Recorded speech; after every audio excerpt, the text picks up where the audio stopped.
बोलो बृहस्पति भगवान की जय। बृहस्पतिवार के व्रत की विधि। बृहस्पतिवार के दिन जो स्त्री पुरुष व्रत करे उसको चाहिए कि वे दिन में एक ही समय भोजन करे, क्योंकि बृहस्पतिश्वर भगवान का इस दिन पूजन होता है। भोजन पीले चने की दाल आदि का करें, परंतु नमक नहीं खावें और पीले वस्त्र पहनें। पीले ही फलों का प्रयोग करना चाहिए।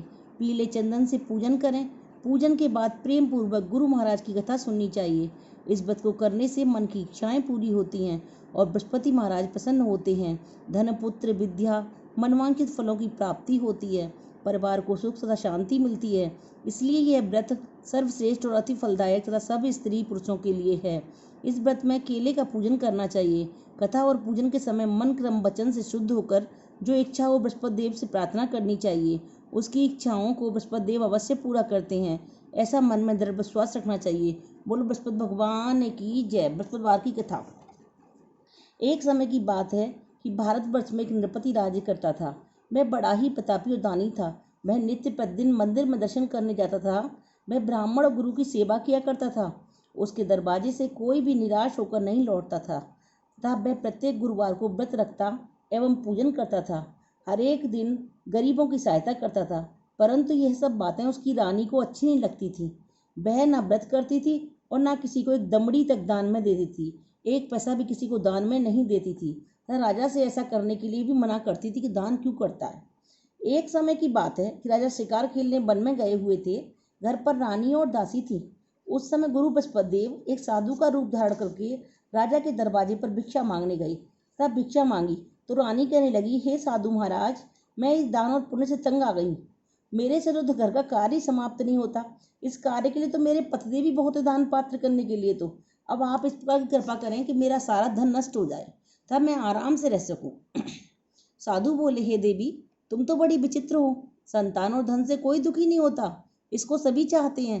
पापी भी पुत्र की और धन की इच्छा करता है।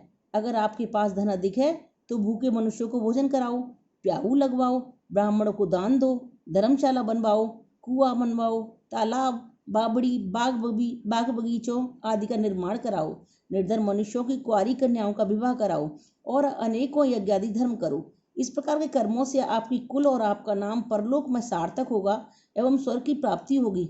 मगर वह रानी इन बातों से खुश न हुई। वह बोली, हे साधु महाराज, मुझे से धन की आवश्यकता नहीं है जिसको और मनुष्यों को दान दूं तथा जिसको रखने और उठाने में मेरा सारा समय ही बर्बाद हो जाए। साधु ने कहा, हे देवी, तुम्हारी ऐसी इच्छा है तो ऐसा ही होगा। मैं तुम्हें बताता हूँ, वैसा ही करना। बृहस्पतिवार के दिन घर को गोबर से लीपना, अपने केशों को धोना, केशों को धोते समय स्नान करना, राजा से कहना वह हजामत करवाए, भोजन में मांस मदिरा खाना, कपड़ा धोबी के यहाँ धुलने डालना। इस प्रकार 7 बृहस्पतिवार करने से तुम्हारा सारा धन नष्ट हो जाएगा। ऐसा कहकर वह साधु महाराज वहां से अंतर ध्यान हो गई।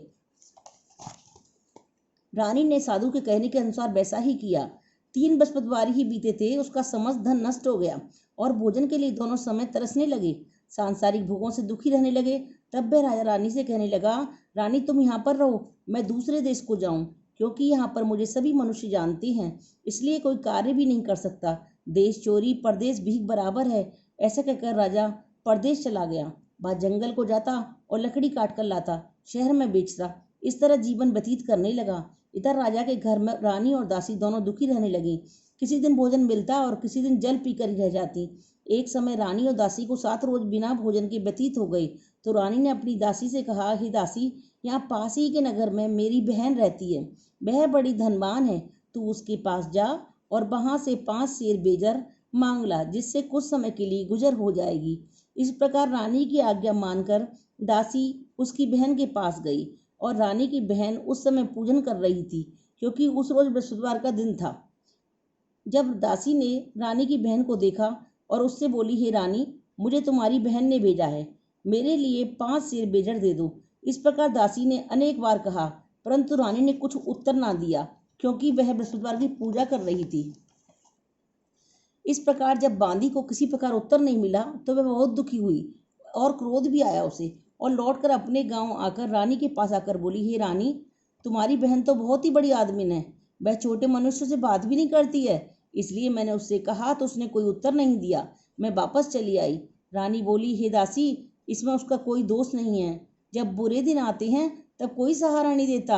अच्छे बुरे का पता आपत्ति में ही लगता है। जो ईश्वर की इच्छा होगी वही होगा। वह सब हमारे भाग का ही दोष है। इधर उस रानी ने देखा कि मेरी बहन की दासी आई थी, परंतु मैं उससे नहीं बोली। इससे बहुत दुखी हुई होगी। वह सोचकर कथा को सुनकर और विष्णु भगवान का पूजन समाप्त करके वह रानी बहन के घर चल दी और जाकर अपनी बहन से कहने लगी, हे बहन, मैं बृहस्पतिवार की कथा कर रही थी, तुम्हारी दासी गई, परंतु जब तक कथा होती है तब तक ना उठते हैं ना बोलते हैं, इसलिए मैं नहीं बोली। क्यों दासी, क्यों गई थी तुम्हारी? रानी बोली, बहन, हमारे अनाज नहीं था। वैसे तुमसे कोई बात छिपी नहीं है, इस कारण मैंने दासी को तुम्हारे पास 5 सेर बेजर लेने के लिए भेजा था। रानी बोली, बहन देखो, बृहस्पति भगवान मनोकामना पूर्ण करते हैं और सबकी इच्छा पूरी करते हैं। देखो, शायद तुम्हारे घर में अनाज रखा हो। इस प्रकार का वचन जब रानी ने सुना तो घर के अंदर गई और वहां उसे एक घड़ा भरकर बेजर का मिल गया। तब तो रानी और बांदी बहुत खुश हुई और दासी कहने लगी, हे रानी, देखो, वैसे जब हमको नहीं मिलता है तो हम रोज ही व्रत करते हैं। अगर इनसे व्रत की विधि और कथा पूछ ली जाए तो हम भी बृहस्पतिवार का व्रत किया करेंगे।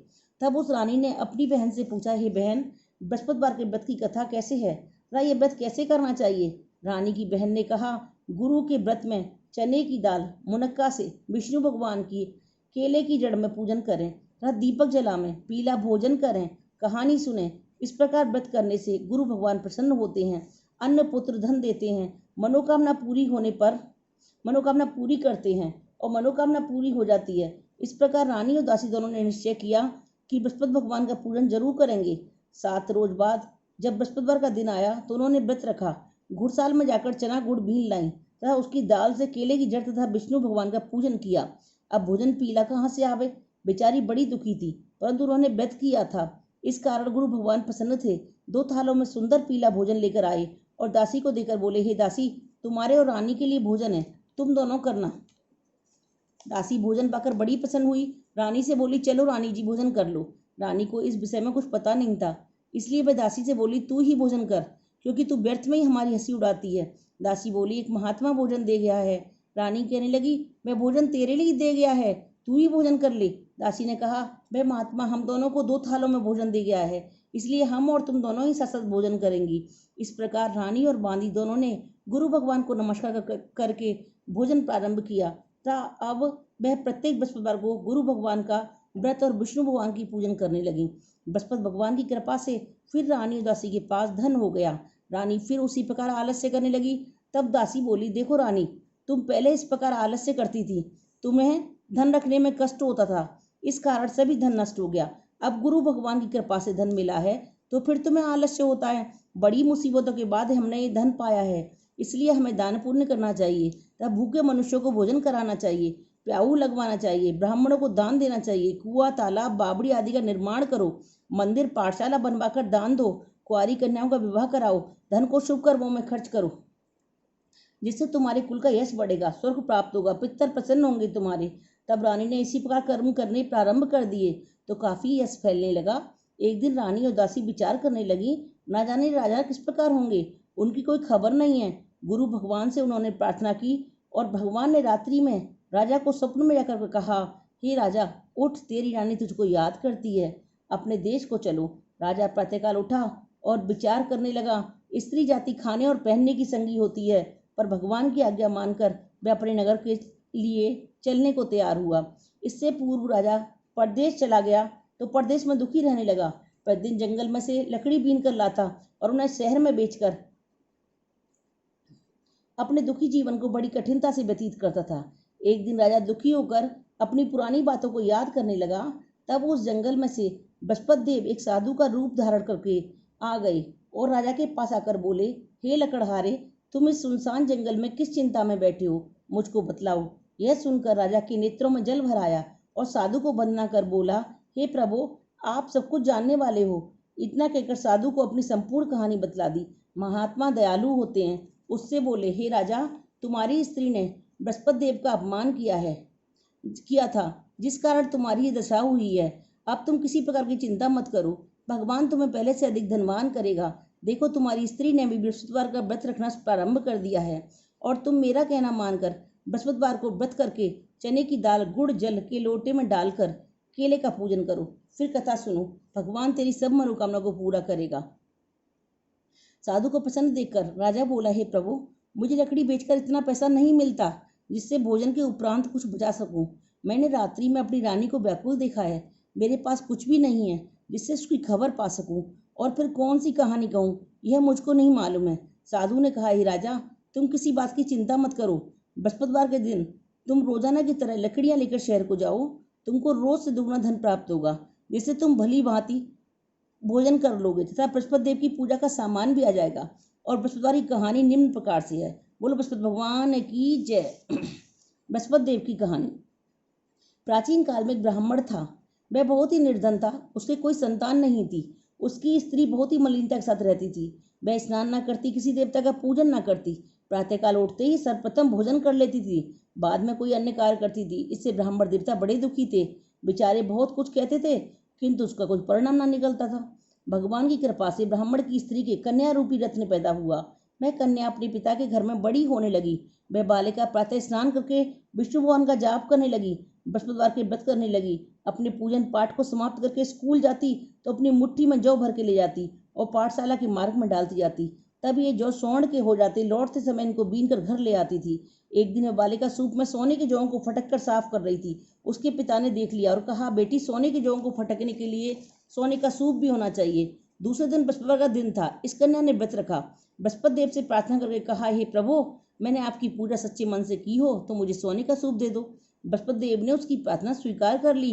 रोजाना की तरह वह कन्या जौ फैलाती हुई जाने लगी। जब लौट कर जौ बीन रही थी तो बृहस्पति देव की कृपा से सोने का सूप उसे मिला। उसे वे घर ले आई, उससे जौ साफ करने लगी, परंतु उसकी माँ का वही ढंग रहा।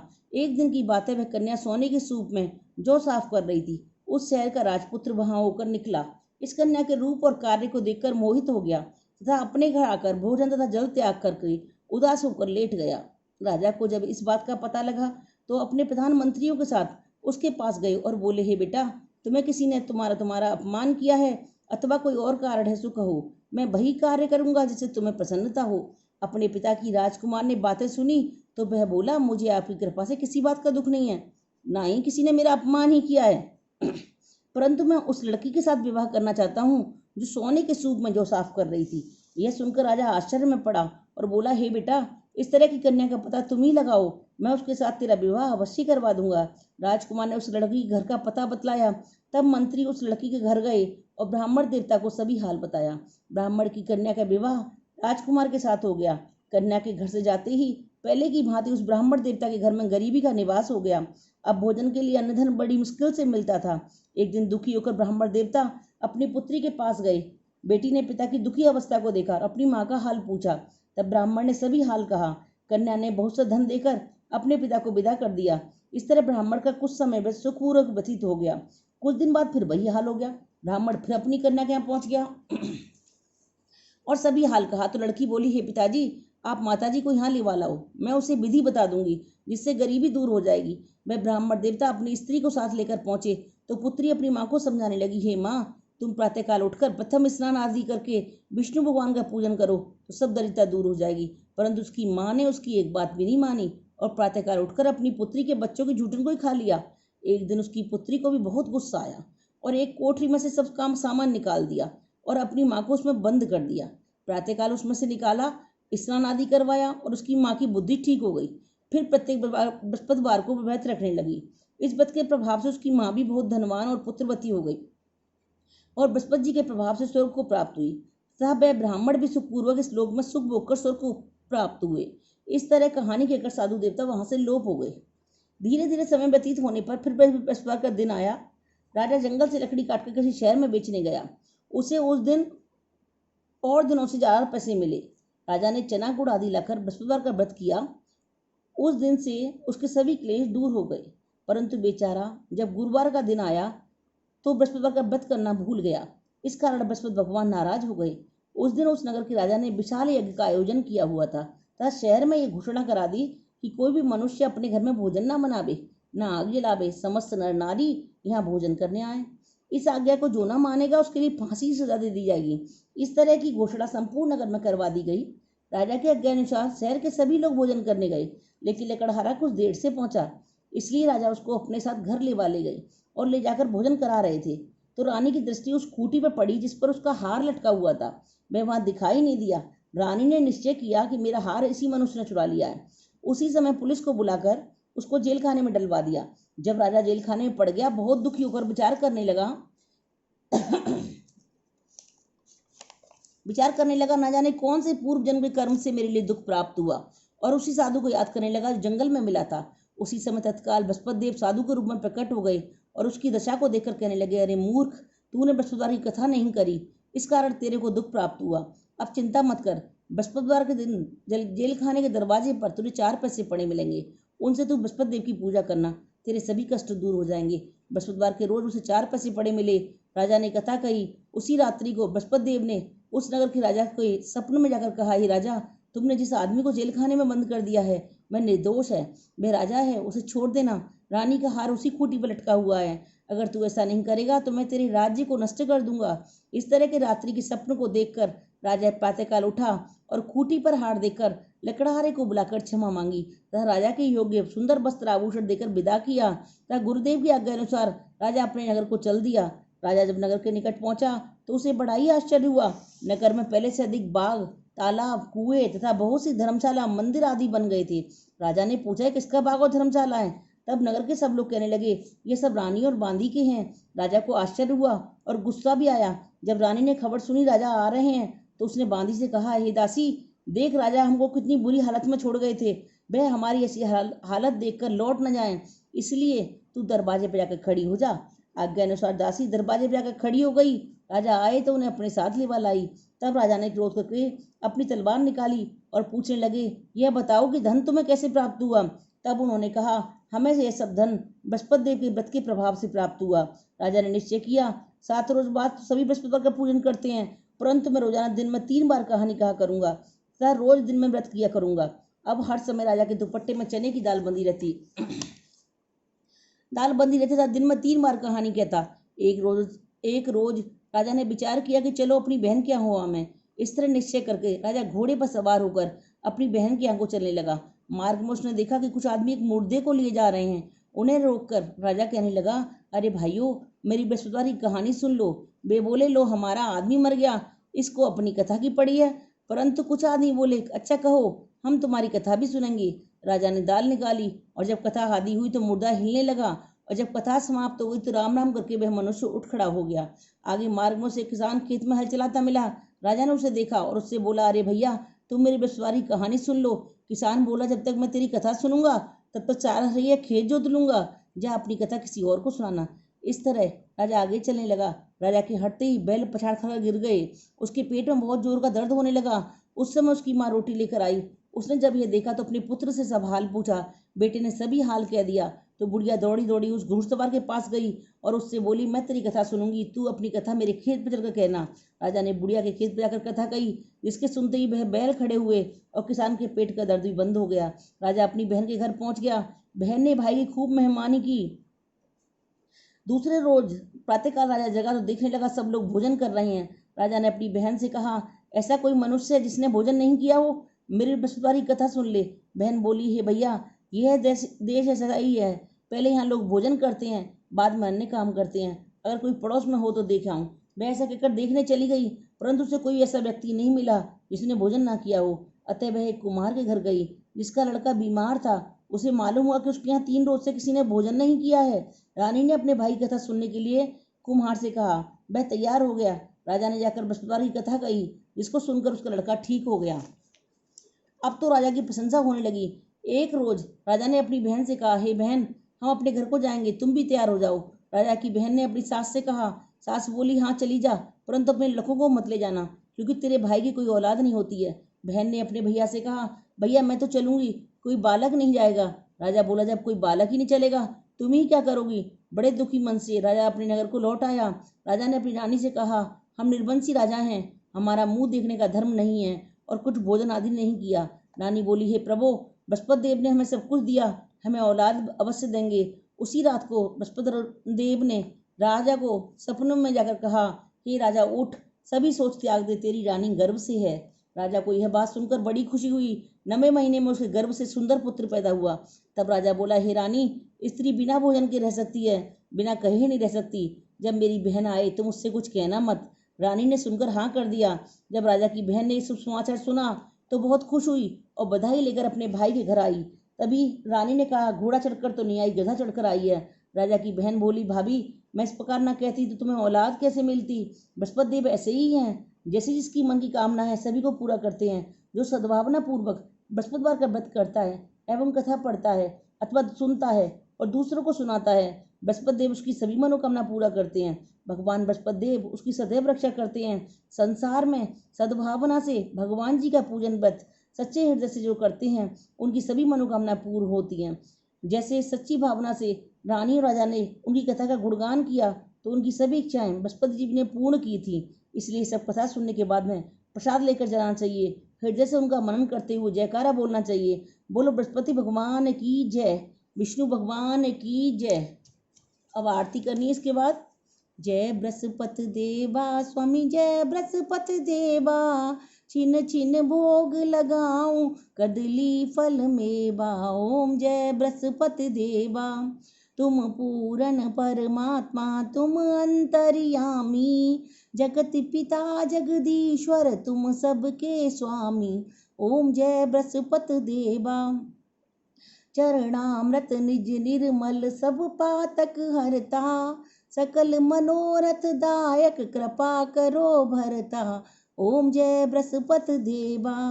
तन मन धन अर्पण कर जो जन शरण पड़े, प्रभु प्रकट तब होकर आकर द्वार खड़े। ओम जय बृहस्पति देवा। दीन दयाल दयानिधि भक्त हितकारी, पाप दोष सब हरता भव बंधन हारी। ओम जय बृहस्पति देवा। सकल मनोरथ दायक, सब संशय तारो, विषय विकार मिटाओ संतन सुखकारी। ओम जय बृहस्पति देवा। जो कोई आरती तेरी प्रेम सहित गावे, ज्येष्ठानंद बंद सो निश्चय फल पावे। ओम जय बृहस्पति देवा। सब बोलो विष्णु भगवान की जय, बोलो बृहस्पति देव भगवान की जय, बोलो सब भगवानों की जय, बोलो बृहस्पति भगवान की जय। हे बृहस्पति भगवान, हमारी भी इच्छा पूरी करना। हे भगवान, जो भी हमारी इच्छा है सारी हमारी इच्छाएं पूरी करो, सारी परेशानियां दूर करो। जय हो बृहस्पति भगवान।